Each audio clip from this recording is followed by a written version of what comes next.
শরীয়তকে, আল্লাহর নিয়মকে কেউ পরিবর্তন করতে পারে না। তখন আল্লাহ পাক রব্বুল আলামিন ওই হাবিল এবং কাবিল তাদের দুই ভাইকে আল্লাহ হযরত আদম আলাইহিস সালামকে বলেন, তাদেরকে বলো তারা যেন আল্লাহর রাস্তায় কোরবানি করে। যার কোরবানিটা আল্লাহর কাছে কবুল হবে, আকাশ থেকে আগুন এসে তাফসীর ইবনে কাসিরের মধ্যে, তাফসীর মারিফুল কোরআনের মধ্যে এই কথাগুলো এসেছে যে তখন আগুনটা এসে যার কোরবানিটা কবুল হবে এটা আগুনে পুরাই দিতেন, এটা ভস্মই করে দিতেন।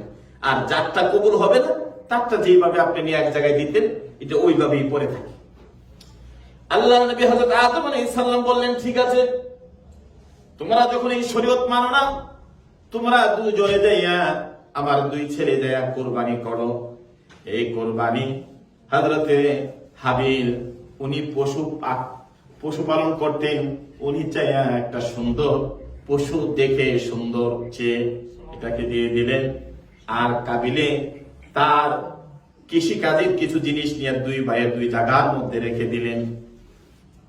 এমন সময় আকাশ থেকে আগুন এসে হাবিলের কোরবানিটা আল্লাহ কবুল করে নিলেন। তার দেওয়া দুম্বাটা কবুল হয়ে গেল। এইটা আকাশের আগুন এসে এটাকে পোড়াইয়া ভস্ময় করে দিলেন। আর কাবিল যে জিনিসটা রেখেছিল এটা ওইভাবেই পড়ে আছে। এখন কোরবানি কেন কবুল হলো? একজনেরটা কবুল হয়েছে আর একজনেরটা হয় না, এই নিয়ে দুই ভাইয়ের মধ্যে কি হলো? দ্বন্দ্ব শুরু হয়ে গেল। দ্বন্দ্বটা কি? হিংসাটা কি? যে দুজনেই রাখলাম কোরবানির জন্য, তোমারটা কবুল হলো আর আমারটা হলো না কেন? এই সর্বপ্রথম জমিনের মধ্যে এই প্রথম পাপের সূচনা হয় হিংসার আগুন দিয়ে। কি দিয়ে? হিংসার আগুন দিয়ে। যে তোমার এটা কবুল হলো, তোমার এটা অ্যাকসেপ্ট হলো, আমার এটা হলো না, তো কাজী তোমার সাথে আমার হিংসা। এবং তারা কি হিংসাটা করলো? আল্লাহ রাব্বুল আলামিন সূরা মায়েদার 34 নম্বর আয়াতের মধ্যে আল্লাহ কোট করে দিলেন। আল্লাহ রাব্বুল আলামিন আমাদেরকে জানাই দিলেন, আনা খায়রুম মিনহু খালাকতানি মিন নার ওয়া খালাকতানি মিন তিন। তারপর আল্লাহ রাব্বুল আলামিন কোরআনুল কারীমে জানাই দিলেন, ইয ক্বাররাবা কুরবানান ফাতুকবিলা মিন আহাদিহিমা। ইয ক্বাররাবা কুরবানান, যখন দুনো ভাই কুরবানি করলেন। কুরবানান, এই জন্য কুরবানটা আরবি কোরআনের অর্থ আল্লাহর রাস্তায় কোনো কিছু উৎসর্গ করে দেওয়ার নাম হলো কুরবান। আবিধানিক অর্থ হলো কুরবান। আর তার শারীরিক শব্দের অর্থ হলো কোন মানুষ কারো নৈকট্য হাসিল করার জন্য কোনো কিছু কোরবান দেওয়ার নাম হলো কোরবান। সুবহানাল্লাহ। এই জন্য আল্লাহ বললেন, ইয ক্বাররাবা কুরবানান, যখন দুনো ভাই হাবিল এবং কাবিল যখন কোরবানি করলো, ফাতুকবিলা মিন আহাদিহিমা, তারা দুইজনের কোরবানি যখন রাখলো আল্লাহ রাব্বুল আলামিনের দরবারে, ফাতুকবিলা, একজনের কোরবানি আল্লাহর দরবারে কবুল হয়েছে। ওয়ালাম ইউতাকাব্বাল মিনাল আখির, আল্লাহ রাব্বুল আলামিন ওয়ালাম ইউতাকাব্বাল মিনাল আখির, আর দ্বিতীয় জনের কোরবানি আল্লাহর দরবারে কবুল হয় নাই। আর যখন এই কোরবানি হলো না, এমন সময় কাবিল দেখে বলল, কি বললেন? ক্বালা লা আকুতুলান্নাক, তার ভাইকে বলল, ক্বালা লা আকুতুলান্নাক, আমি অবশ্যই তোমাকে হত্যা করব। আল্লাহ কোরআনুল কারীমের কথাগুলো কোট করে দিলেন। হাবিল বলল, কি হয়েছে? কেন আমাকে হত্যা করবা? কি অপরাধ আমার? কি দোষ আমার? বলো। বলল, ক্বালা ইন্নামা ইয়াতাকাব্বালুল্লাহু মিনাল মুত্তাকিন। বলল, রে কাবিল, আমি কি করেছি? কি জন্য আমাকে হত্যা করবা? বলল, তোমার কোরবানিটা কবুল হয়েছে, তোমার কোরবানি আকাশের আগুন এসে জ্বালিয়ে দিয়েছে, আর আমার কোরবানিটা কবুল হলো না। এই হিংসার আগুনটা আমি সহ্য করতে পারি না, এই জন্য আমি তোমার হত্যা করব। তোমার কোরবানিটা কেন কবুল হয়েছে? তোমার কোরবানি কবুল হলো, আমারটা হলো না, এই জন্য আমি তোমাকে হত্যা করবো। লাআকতুলান্নাকা। দুনো ভাইয়ের মধ্যে হিংসা শুরু হয়ে গেল। একজনেরটা অ্যাকসেপ্ট হলো, আরেকজনেরটা হলো না, তাদের মধ্যে শুরু হয়ে গেল। তাহলে প্রথম আল্লাহ নফকি আবুলাইয়ের সমর্থন রাহমাতুল্লাহ আলাইহি তার তামবিহুল গাফিলিন কিতাবের মধ্যে লিখেছেন, আল্লাহর জমিনে সর্বপ্রথম যে অপরাধ সংগঠিত হয়েছিল, এই অপরাধটার নাম কি? কোন অপরাধের কারণে আসমানের মধ্যে মানুষের অপরাধ শুরু হয়েছে, আর জমিনের মধ্যে সর্বপ্রথম কোন অপরাধটা দিয়ে শুরু হলো? মানুষের মধ্যে দ্বন্দ্ব বিদ্বন্দ্ব, মানুষের মধ্যে শত্রুতামি, মানুষের মধ্যে কোন অপরাধটা সর্বপ্রথম মানুষ করেছে? আল্লাহ রাব্বুল আলামিনের এই পৃথিবী এত সুন্দর করে সাজাইলেন। আল্লাহ আসমানের মধ্যে একদল মানুষেরা, একদল প্রাণী, একদল ফেরেশতাদের মধ্য থেকে সর্বপ্রথম আল্লাহর নাফরমানি শুরু করলো। আর ওই শুরু করার কারণে আসমানের মধ্যে যে পাপটা শুরু করলো, এই পাপটার নাম কি আমরা আজকে জানি।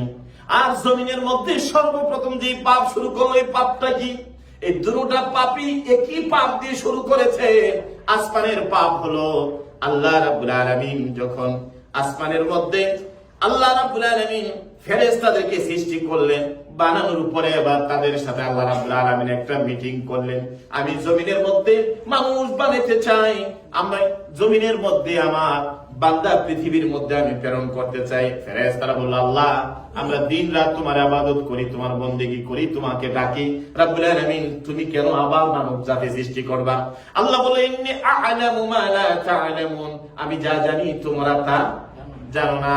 রে ফেরেশতারা, আমি আল্লাহ যা জানি তোমরা তা জানো না, তবে আমি মানুষ সৃষ্টি করব। এই মানুষ হবে সমস্ত সৃষ্টির মধ্যে আশরাফুল মাখলুকাত। সুবহানাল্লাহ। আল্লাহ আদমকে বানাইলেন, আদম নবীকে বানাইয়া এবার ফেরেশতাদেরকে বললেন, ওয়া ইয কুলনা লিল মালাইকাতি ইসজুদু লিআদামা ফাসাজাদু ইল্লা ইবলিস। আল্লাহ রাব্বুল আলামিন আদম নবীকে বানাইলেন, বানানোর পরে ওয়া ইয কুলনা লিল মালাইকাতি ইসজুদু, ফেরেশতাদেরকে বললেন, ফেরেশতারা তোমরা আমার আদমকে তোমরা সিজদা করো। বলুন সুবহানাল্লাহ। লিআদামা, তুমি আদমকে সিজদা করো। ফাসাজাদু, সবাই সিজদা করলো। এটা জামাত সিগা, সমস্ত ফেরেশতারা সিজদা করলো, আল্লাহর হুকুমটা পালন করলো। আর একজন করলো না ফেরেশতার মধ্যে, তার নাম হলো মিস্টার ইবলিস। সে বলল, ইল্লা ইবলিস, ইবলিস ছাড়া সবাই আদম নবীকে সিজদা করলো, ইবলিস সিজদা করলো না। আল্লাহ জিজ্ঞাসা করলেন, ইবলিস রে, আমি তোরে তো বানাইলাম, তুই এত ইবাদত করলি, বন্দেগী করলি, আজকে কেন আমার অর্ডারটা, আমার হুকুমটা তুই পালন করলি না? কারণটা কি? তখন ইবলিসে কি উত্তরটা দিছিল শুনেন। ইবলিস বলল, আনা খায়রুম মিনহু, তুমি যে আদমকে বানিয়েছো, আদম থেকে সৃষ্টিগতভাবে আমি শ্রেষ্ঠ। আমি তো শ্রেষ্ঠ বলে কি জন্য? খালাকাতানি মিন নার, হ্যাঁ রাব্বুল আলামিন তুমি আমাকে আগুন দিয়ে বানাইছো। ইবলিস কয়, আমাকে বানাইছো আগুন দিয়া। ওয়া খালাকাতানি মিন তিন, আর আদমকে তুমি বানাইলা মাটি দিয়া। মাটির চেয়ে সবসময় মাটি তো পায়ের নিচে থাকে, আগুনের ধর্ম হলো উপরের দিকে ওঠা। এই জন্য আমাকে তুমি বানাইলা আগুন দিয়া। আগুনের ইবলিস, আগুনের ফেরেশতা মাটির আদমকে সিজদা করতে পারে না, এই জন্য রাব্বুল আলামিন তোমার হুকুমটুকু আমি পালন করতে পারলাম না। আল্লাহ বলল, রে ইবলিস, আমি আল্লাহর হুকুম যখন পালন করতে পারলি না, তোর কলিজার মধ্যে অহমিকা দেখা দিল, তোর কলিজার মধ্যে হিংসার আগুন জ্বলে উঠলো। হিংসার আগুন জ্বলার কারণে মাটির আদমকে আমি এত সম্মান করে বানাইলাম, এত সম্মান করে সৃষ্টি করলাম, করার পরও যখন তুই যখন সিজদা করতে পারলি না, আমি আল্লাহ রাব্বুল আলামিন তোর গলার মধ্যে লানতের জিনজির পড়াইয়া দিলাম। এই জন্য আমার ভাইরা, আসমানের মধ্যে আল্লাহ রাব্বুল আলামিন ফেরেশতাদেরকে বানাইলেন, বানানোর পরে আদম নবীকে বানালেন, বানানোর পরে আল্লাহর আসমানের মধ্যে সর্বপ্রথম যে পাপ শুরু হয়েছিল, সর্বপ্রথম আসমানের মধ্যে যে পাপ হয়েছিল সেইটা ছিল ইবলিসের অহংকার আর হিংসার কারণে মাটির আদমকে সেজদা করতে পারে নাই। বলল আমি আমার আল্লাহ আগুনের একজন ফেরেশতা, মাটির আদমকে আমি সেজদা করতে পারি না। এই জন্য আল্লাহ লানতের জিঞ্জির পরে দিলেন। আল্লাহ রাব্বুল আলামিনের আসমানের মধ্যে সর্বপ্রথম মিস্টার ইবলিস তার অহংকার দিয়া আর হিংসা দিয়া সে পাপটা সূচনা করলো। এবার আদম নবী পৃথিবীতে চলে আসলেন, দুই সন্তানের আবির্ভাব হলো। সন্তানদের মধ্যে একজনের কুরবানি আল্লাহ কবুল করলেন, ইদ কাররাবা কুরবানান, একজনের কুরবানি কবুল করলেন। ফাতুকুবিলা মিন আহাদিহিমা, আরেকজনের কুরবানি আল্লাহ কবুল করলেন না। ওয়ালাম ইউতাকাব্বাল মিনাল আখির, অন্যজনের কুরবানি আল্লাহ কবুল করলেন না। আর না কুরবানি কবুল হওয়ার কারণে তারপরে যার মধ্যে হিংসার আগুন জ্বলে উঠলো ভাই ভাইদের মধ্যে। এই জন্য এক ভাইয়ের ছেলে ডাক্তার হয়, এক ভাইয়ের ছেলে আলেম হয়, এক ভাইয়ের ছেলে বড় বড় ইঞ্জিনিয়ার হয়, আরেকজনের ছেলে হালি মুরুক্ষ হয়। এখন ভাই ভাইদের মধ্যে তোর সবগুলো ছেলে ডাক্তার, ইঞ্জিনিয়ার, কবিরা, এত কিছু, আমার একটা ছেলে বাড়াইতে পারলাম না। এই ভাই ভাইদের মধ্যে হিংসার আগুন, ওই যে আদম নবী থেকে শুরু হয়েছে আমাদের মধ্যে একজন আরেকজনের হিংসা, একজন আরেকজনের হিংসা করা। জমিনের মধ্যে যখন এই হিংসা শুরু হয়ে গেল, আসমানের মধ্যে ফেরেশতারা শুরু করে দিল, করে লানতের জিঞ্জির গলায় পড়লো। জমিনের মধ্যে আদম আলাইহিস সালাম আসলেন, আসার পরে তার সন্তানদের মধ্যে হিংসা শুরু হয়ে গেল। আল্লাহ রাব্বুল আলামিন এই দুইজনের হিংসাকারীর কুরবানিটা আল্লাহ রাব্বুল আলামিন কবুল করলেন না। যিনি আল্লাহর রাস্তায় কুরবানি করলেন, আল্লাহর জন্য কুরবানি দিলেন, তার কুরবানিটা আল্লাহর দরবারে কবুল হয়ে গেল। আল্লাহ রাব্বুল আলামিন তার কুরবানি কবুল হওয়ার কারণে যখন আরেক ভাই জিজ্ঞাসা করলো আমি তোমাকে, ক্বালা লা আকতুলান্নাকা, অবশ্যই আমি তোমার হত্যা করব। এই ভাই জিজ্ঞাসা করো কেন হত্যা করবা? যে তোর কুরবানিটা কবুল হয়েছে, আমার এটা হইল না কেন, এই জন্য আমি তোর হত্যা করব। ওই ভাইটা কি উত্তর দিয়েছিলেন? যে ভাইয়ের কুরবানি আল্লাহর কাছে কবুল হয়েছিল, কি উত্তরটা দিলেন? আল্লাহ কোরআনে কুট করে দিলেন কিয়ামত পর্যন্ত যেন মানুষ জানতে পারে। উনি বললেন ক্বালা ইন্নামা ইয়াতাকাব্বালুল্লাহু মিনাল মুত্তাকিন। রে আমার ভাই কাবিল, ভালো করে শুনো, আল্লাহর জন্য যখন কোন মানুষ ভালো করে, আল্লাহর সন্তুষ্টির জন্য যখন মানুষ কুরবানি করে, আল্লাহ রাব্বুল আলামিন তার কুরবানিটা কবুল করে নেন। এই জন্য আমরা যারা কুরবানি দিতেছি, কুরবানি শরীফ গুলো, এবার আর গরুটা আমাদের অনেক বড় হয়েছে, আমাদের গরুটার মধ্যে গোস্ত বেশি হবে, আমাদের গরুর গোস্তটা একবারে লাল। এই যে বিভিন্ন কথা বার্তা শুরু হয়, সব সময় আল্লাহ এই কোরবানি আদম নবী থেকে ধরে ইব্রাহিম নবী থেকে তুমি কোরবানি কবুল করো। মাবুদ গো, কোরবানিটা শুধু গোস্ত খাওয়ার জন্য নয়, আমার এই বড় কোরবানি মানুষকে দেখানোর জন্য নয়, এই কোরবানি হলো আল্লাহ তোমার সন্তুষ্টির জন্য।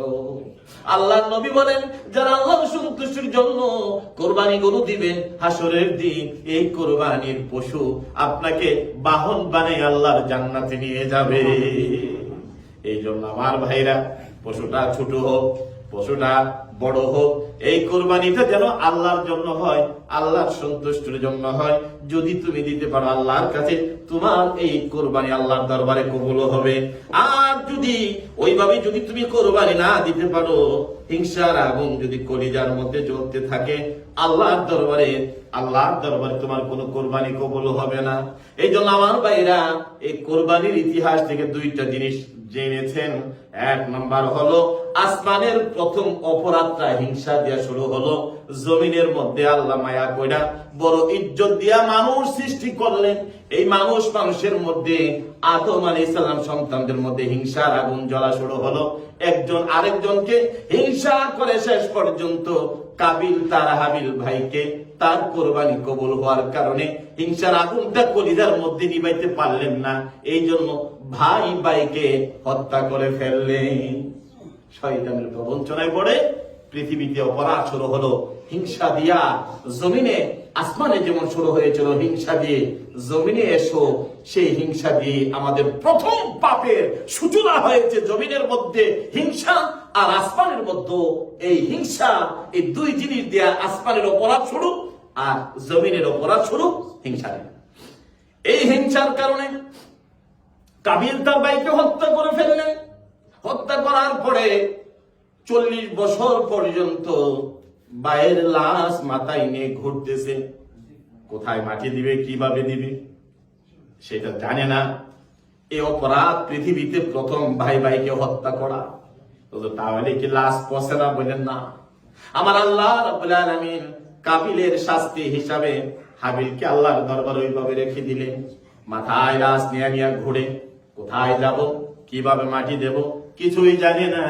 কোথায় কিভাবে ভাইয়ের লাশকে দাফন করবে কিছুই জানে না। এইভাবে 40 বছর পর্যন্ত জমিনে জমিনে পাহাড়ে পর্বতে ঘুরলেন আর এই অপরাধের জন্য কাঁদলেন। হায় রে, আমি কি করলাম? আমার ভাইয়ের কোরবানিটা কবুল হলো, আমি জিদ করে শয়তানের প্রবঞ্চনায় পড়ে আমি হিংসা করে আমার ভাইটাকে শেষ করে দিলাম, মেরে ফেললাম। এই কাজটা তো আমার ভালো হয় নাই। সর্বপ্রথম কাবিল হাবিলকে মেরে হাবিলকে হত্যা করে এই হত্যাকাণ্ড পৃথিবীর মধ্যে সূচনা করে। আল্লাহ নবী বলেন, এই পৃথিবীতে যত হত্যা জমিনের মধ্যে হবে, এই হত্যা একটা অংশ কাবিলের আমল নামার মধ্যে শুরু হবে। কারণ পৃথিবীতে কোন মানুষ যখন যে কোন অপরাধ শুরু করে, এই জমিনে যখন কোন মানুষ অপরাধ, নতুন কোন নব্য আবিষ্কার যখন অপরাধ শুরু হয়, এই অপরাধের প্রথম শুরু করার কারণে তোমার কবরের মধ্যে কিয়ামত পর্যন্ত যত অপরাধ হবে, অপরাধের একটা অংশ তোমার কবরের মধ্যে পৌঁছতে থাকবে। তেমন ভাবে যদি কোন মানুষ নেক আমল করে, নেক আমলেরও একটা যদি তুমি শুরু করতে পারো, তাহলে এই আমলের অংশ তোমার কবরের মধ্যে পৌঁছতে থাকবে। আল্লাহ নবী আদম আলাইহিস সালামের সন্তানেরাই কোরবানি নিয়ে সর্বপ্রথম এক ভাই আর এক ভাইকে হত্যা করে ফেললেন। এক ভাইয়ের কোরবানি কবুল হলো, আর এক ভাইয়ের কোরবানি কবুল হলো না। যার কোরবানি কবুল হলো তার নাম হলো হাবিল। এই জন্য কি জন্য কবুল হলো? ওই ব্যক্তি বলল, ইন্নামা ইয়াতাকাব্বালুল্লাহুল মুত্তাকিন। যারা মুত্তাকি হয়, যারা আল্লাহকে ভয় করে, যারা আল্লাহকে বিশ্বাস করে, আল্লাহকে যারা ভালোবাসে, আল্লাহ রাব্বুল আলামিন তাদের থেকে তাদের কোরবানিগুলো আল্লাহ কবুল করে নেয়। এই জন্য হজ করেন, যাকাত দেন, কোরবানি করেন, যাই করেন, সমস্ত আমলগুলো যদি আল্লাহর জন্য হয়, মানুষ যখন আল্লাহকে ভয় করে, যখন মানুষ এই আমলগুলো করে, আল্লাহ রাব্বুল আলামিন ওই মানুষকে তার আমলগুলো, তার কোরবানিগুলো আল্লাহ রাব্বুল আলামিন কবুল করে নিন। তাহলে কোরবানির সূচনা হলো হযরত আদম আলাইহিস সালামের সন্তান থেকে। সেখানেই তারা কোরবানি দেওয়া শুরু করে। সেই কোরবানি থেকে হযরত আল্লাহ রাব্বুল আলামিন এই কোরবানির সিস্টেমটা চালু করে দিলেন। আর এই কোরবানি খুঁজতে দেয় আমরা দুইটা জিনিস পাইলাম। এক নম্বর হলো আসমানে যে অপরাধটা শুরু হয়েছিল, সেটা হলো আরেকজনের প্রতি হিংসার কারণে। আমি আগুনের তৈরি আর মাটির তৈরি আদমকে সিজদা করব হিংসার আগুনের কারণে। আর সে আদম আলাইহিস সালামকে সিজদা করতে পারে নাই। এই জন্য সে তার লানতের জিনজির তার গলায় পড়াই দিলেন। আল্লাহ জান্নাত থেকে বাহির করে দিলেন। আর কিয়ামত পর্যন্ত এই অবস্থায় থাকবে। জমিনে আদম নবী আসলেন, আসার পরে সন্তানদেরকে বিবাহ শাদীর ব্যবস্থা করে দিলেন। এবার আল্লাহ ফয়সালা করে দিলেন, তোমরা কোরবানি করো। যার কোরবানি কবুল হবে সেই ওই তার সাথে অর্থাৎ অপর ভাইয়ের বোনকে বিবাহ করতে পারবা, অর্থাৎ কাবিলের বোনকে বিবাহ করতে পারবা, আর তুমি হাবিলের বোনকে বিবাহ করবা। আল্লাহ রাব্বুল আলামিন হাবিলের কোরবানি কবুল করলেন।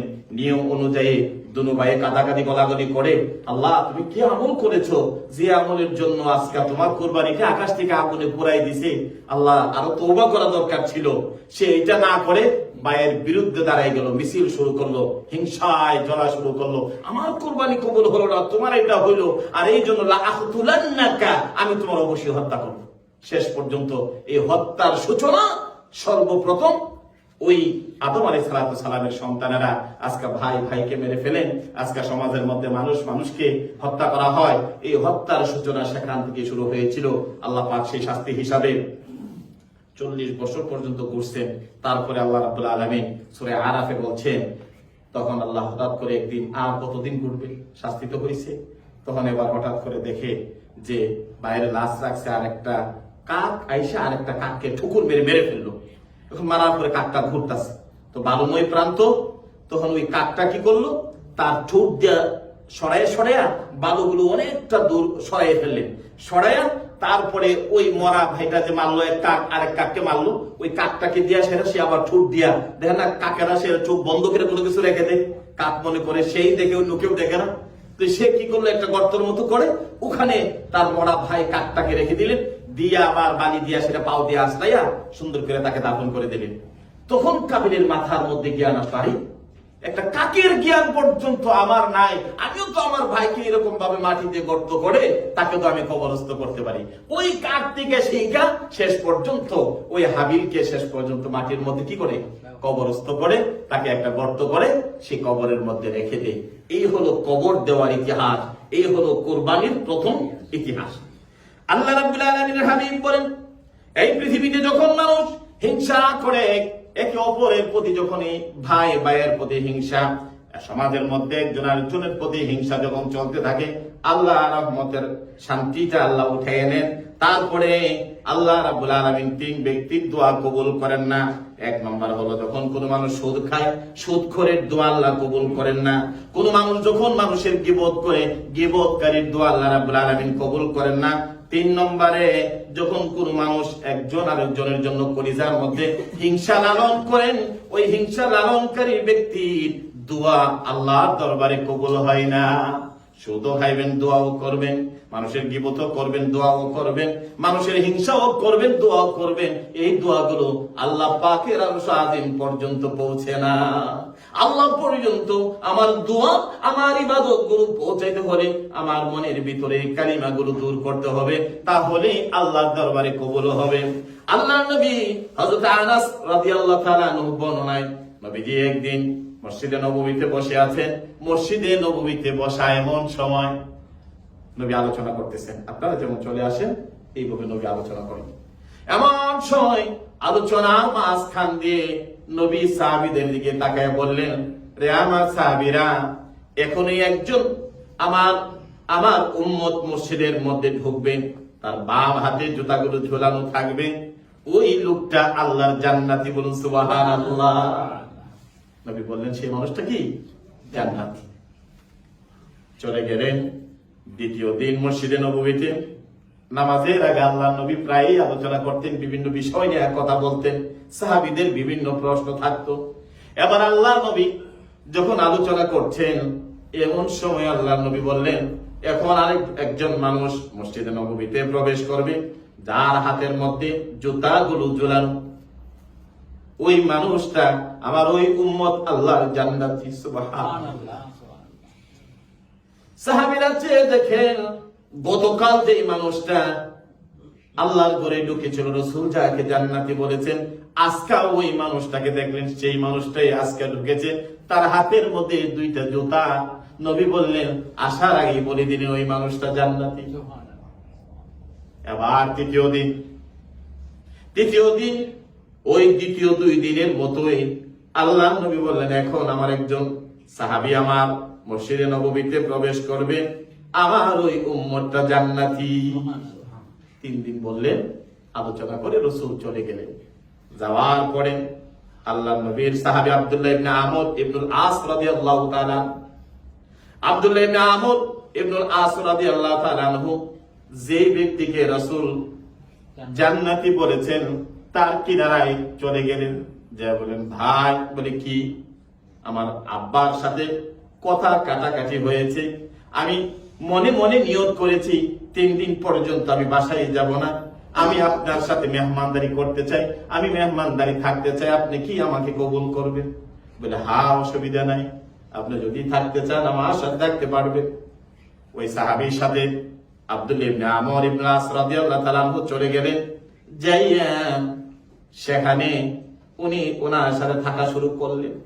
ওই লোকটার ধারণা রাসূল 3 দিন লোকটারে জান্নাতি বলেছে, তার আমল, তার দিনের আমল, তার রাত্রের আমল আমি দেখব, যে আমলের জন্য নবী তাকে জান্নাতি বলেছে। আল্লাহর নবী সাহাবী আব্দুল্লাহ ইবনে আমর আস রাদিয়াল্লাহু তাআলা আনহু উনি চলে গেলেন, যাইয়া ওনার আমলগুলো দেখা শুরু করলেন। রাত্র যখন হয়ে গেল, রাত্রির বেলা উনি এশারের নামাজ পড়ে আদায় করে তারপরে ভালো করে উজু করে উনি নামাজের মুসাল্লার মধ্যে বসে গেলেন। যাইয়া একটু আল্লাহ পাকের জিকির আজকার করলেন, করে কয়েক মিনিট পরে উনি বিছানার মধ্যে শুয়ে গেলেন। শুয়ে রাত্র শেষ হয়ে গেল। ফজরের সময় যখন হলো, উনি ভালো করে উজু করে নামাজ পড়লেন। ফজরের নামাজ তারা আদায় করলেন। আদায় করে একটু কোরআন তেলাওয়াত, তাসবিহ তাহলিল যেগুলো আপনারা করেন, এইভাবে করা শুরু করলাম। এইভাবে 3 দিন পার হয়ে গেল। 3 দিন পার হওয়ার পরে এবার সাহাবী আব্দুল্লাহ ইবনে আমর ইবনুল আস রাদিয়াল্লাহু তাআলা আনহু, ওই সাহাবী যাকে রাসূল জান্নাতি বলেছেন, বলল, ভাই আমি তো একটা ভুল করেছি। বলে কি? আমার আব্বা আমাকে গালি দেয় নাই, আমার আব্বার সাথে আমার কোনো মন মিলন হয় নাই, আমি আমার আব্বার কথা বলে আপনার সাথে মেহমানদারি হওয়ার জন্য বলেছি। বলে কি হয়েছে? আল্লাহর নবী 3 দিন মসজিদে নববীতে আলোচনার পর বলেছে, এখন যিনি আল্লাহর এই ঘরে প্রবেশ করবেন তিনি আল্লাহর জান্নাতি, এখন যিনি প্রবেশ করবেন তিনি আল্লাহর জান্নাতি। আর আমরা চেয়ে দেখেছিলাম 3 দিনে যিনি প্রবেশ করেছিলেন, আর এইটা ছিলেন আপনি, যাকে আল্লাহ হাবিব আপনাকে জান্নাতি বলে ঘোষণা করেছে। সুবহানাল্লাহ। আমার মনে মনে একটা চিন্তা জাগলো, আল্লাহ রাসূল এত সাহাবীর মধ্য থেকে আপনাকে আল্লাহ জান্নাতি বলেছে, কি আমল রাত্রে আপনি কি আমল করেন, দিনে আপনি কি আমল করেন, এই আমলগুলো দেখার জন্য আমি যেন বেশি বেশি করে এই আমলগুলো যেন করতে পারি, এই আমল করে যেন জান্নাতি হতে পারি, এই জন্য আমার মনের মধ্যে এই চিন্তাটা ঢুকেছে। সাহাবী বলল যে, না, তুমি দিনে যা দেখেছো, রাত্রে যা দেখেছো, এই আমলই আমার। সারা রাত দাঁড়ায় আমি নামাজ পড়ি না, সারা রাত বসে বসে কোরআন তেলাওয়াত করি না, আমি এই আমলগুলো করি। আব্দুল্লাহ ইবনে আমর ইবনে আস রাদিয়াল্লাহু তাআলা চলে আসবেন। এবার সাহাবী ডাক দিলেন, তুমি যখন 3 দিন আছিলা, তুমি তো আমার বাহ্যিক জিনিসগুলো দেখেছো, আভ্যন্তরীণ বিষয়গুলো তুমি দেখো না, আরো 2-3টা বিষয় শুনে যাও। বলে কি? সাহাবী, আল্লাহ নবী জান্নাতি কি জন্য বলেছে আমি জানি না, তবে আমি ওই আমলগুলোর পাশাপাশি আর 3টা আমল করি। বলে কি আমল করো? আমি যখন রাত্রে যখন কোনো ঘুমাইতে যাই, আমি ঘুমানোর আগে মুসলমান কোন ভাইয়ের ব্যাপারে কোনো খারাপ ধারণা রেখে আমি ঘুমাই না। সুবহানাল্লাহ। আমার কোন ভাইয়ের প্রতি আমার ধারণা থাকে না, আমার কোনো চিন্তা থাকে না, মুসলমানের জন্য দোয়া করে আমি ঘুমাইতে যাই। সুবহানাল্লাহ। 2 নম্বর হলো, আমি যখন রাত্রে ঘুমাইতে যাই, ঘুমানোর আগে তো ভালো করে উজু করে আল্লাহর নাম নিয়ে ঘুমাইতে যাই। ঘুমানোর সময় আমার মনের মধ্যে চিন্তা করি, আল্লাহ আমার দ্বারা যেন কোনো মানুষের অমঙ্গল না হয়, আমি কোন মানুষের অমঙ্গল চিন্তা করে আমি ঘুমাইতে যাই না, আমি গোটা বিশ্বের মুসলমানের এক ভাইয়ের মঙ্গলের চিন্তা করে আমি রাত্রে ঘুমাইতে যাই। আর 3 নম্বর আর একটা কথা শুনে যাও। বলে খেয়ে আর আমি যখন রাত্রে ঘুমাইতে যাই, আমি আমার কোন ভাইয়ের প্রতি হিংসা রেখা ঘুমাইতে যাই না, কারণ আল্লাহ রাসূল বলেছেন, কোন মুসলমানকে যদি হিংসা করে, এই হিংসার কারণে তার যত নেক আমলগুলো আছে, আগুন যেমন কাঠকে পোড়াইয়া ফেলে, হিংসার কারণে মুমিনের আমলগুলো এইভাবে পুড়ে যায়। আমি যখন রাত্রের বেলা ঘুমাইতে যাই, আমার কোন ভাইয়ের প্রতি আমি হিংসা রেখে, আমি কোন হিংসা জ্বালিয়ে কলিজার মধ্যে আমি ঘুমাইতে যাই না। এই 3টা আমার গোপন আমল আছে। সুবহানাল্লাহ। আব্দুল্লাহ ইবনে আমর ইবনে আস রাদিয়াল্লাহু তাআলা আনহু চোখের পানিগুলো ছেড়ে দিলেন। উনি বললেন, আমি তো মনে মনে ভেবেছিলাম না যে রাত্রের কত বেশি আমল আপনার আছে, দিনের যে কত গভীর আমল আছে। না, আপনি যে 3টা বিষয় বলেছেন, আল্লাহর কাছে আমলগুলো কবুল হয়েছে, এই জন্যই আল্লাহ নবী আপনাকে জান্নাতি বলেছে। আমার ভাইরা, এই জন্য এই অপরাধটা কত বড়, যেটা আসমানের মধ্যে সর্বপ্রথম আপনি আমার শুরু হয়েছে হিংসা দিয়ে। হিংসার কারণে সেই আবাবিলের গলার মধ্যে লালতের জিনজির পরাই দিলেন। জমিনের মধ্যে হিংসার কারণে যার কুরবানিটা কবুল হওয়ার কারণে প্রথম অপরাধটা সূচনা হলো হত্যা। হিংসার এই পাপ দিয়ে পৃথিবী ধ্বংস হয়, এই হিংসার কারণে মানুষ শেষ হয়ে যায়। আজকে সে হিংসাকে কলিজাম থেকে ধুয়ে মুছে যদি আমরা সোজা হতে পারি, আপনার প্রতিটা আমল আল্লাহর কাছে কবুল হবে, আপনি আপনার আল্লাহর কাছে জান্নাতি হবে। এমন এক দেশ আছে, যে দেশে কারোর সাথে হিংসা করার দরকার নেই, কারোর সাথে আইন নিয়ে আসে ঝগড়া করার কোনো কিছু লাগে না। ভাই হয়ে মহাব্বত আর ভালোবাসা নিয়ে যদি আমরা মরতে পারি, আল্লাহর প্রত্যেকটা মানুষ আল্লাহ আল্লাহর জান্নাতি। সুবহানাল্লাহ। এই জন্য ইউটিউবের মধ্যে আমার এক ভাই সিলেটের, তার একটা গজল কালকে আমি দেখেছিলাম এবং এই গজলটা অনেক ফেমাস হয়েছে। সে তার নিজেই লেখিকা এবং সে নিজেই সুরকার, এটা সুর দিয়েছেন। আর ওই গজলটার নাম দিয়েছে হিংসার আগুন। আপনারাও এটা চার্জ দিয়ে দেখতে পারেন। এত সুন্দর করে কথাগুলো মিলাইলো, আমি পইরা আমি বললাম আল্লাহ সুবহানাল্লাহ। বুলবুল তার নাম, প্রায় সময় সিলেটে অনেক মাহফিলে আমার সাথে থাকে। তো ওই লোকের তার গজলটা এইভাবে লিখেছে, তুমি হিংসার আগুন জ্বালিয়ে মনে নিজেই নিজেই জ্বলো, কার কি হয় রে বলো, কার কি হয় রে বলো। তুমি হিংসার আগুন জ্বালিয়ে মনে নিজেই নিজেই জ্বলো, কার কি হয় রে বলো, কার কি হয় রে বলো। কারো ভালো দেখলে তোমার সয় না যে পরাণে, এমন পরাণ তোমার ধ্বংস ডেকে আনে। হিংসা করে নিজের ঘরে, হিংসা করে নিজের ঘরে, কেন রে বিষ ডালো, কার কি হয় রে বলো, কার কি হয় রে বলো। কি সুন্দর কথা উনি লিখেছেন। আল্লাহ যার কান ধরিয়া উপর দিকে টানে, তুমি আমি ঠ্যাং ধরে তার নামাইব কেমনে। টানা টানি সাইরা এবার সরল পথে চলো, কার কি হয় রে বলো, কার কি হয় রে বলো। হিংসার আগুন জ্বালিয়ে মরে নিজেই নিজেই জ্বলো, কার কি হয় রে বলো, কার কি হয় রে বলো। এই জন্য আল্লাহ রাব্বুল আলামিন কোরআনুল কারীমে ইহুদিরা পৃথিবীতে সবচেয়ে বেশি হিংসা করে। পৃথিবীতে যারা হিংসা করে, এই হিংসার আগুনের কথাটা আল্লাহ জানাই দিলেন। আমি ইয়াহসুদুনান নাসা আলা মা আতাহুমুল্লাহু মিন ফাদলিহি। হাবিব, আপনাকে আমি কেন নবুয়ত দান করলাম, আমি আপনাকে কেন নবী বানাইলাম, এই জন্য ইহুদিরা আপনার প্রতি হিংসা করে। আপনি রাসূলকে মারার জন্য ছোট সময় থেকে তারা পায়তারা শুরু করেছে। আম ইয়াহসুদুনান নাসা, মানুষের মধ্যে ওই সমস্ত মানুষেরা মা আলা মা আতাহুমুল্লাহু মিন ফাদলিহি, আমি যে মর্যাদা আল্লাহর পক্ষ থেকে আপনাকে দান করলাম, এই দানের কারণে আজকে ইহুদিরা জ্বলে পুড়ে মরে, আজকে মুসলমানগুলোকে ধ্বংস করে, মুসলমানগুলোকে শেষ করে দিচ্ছে। একমাত্র মুসলমান আল্লাহর দেওয়া নিয়ামতের কারণে।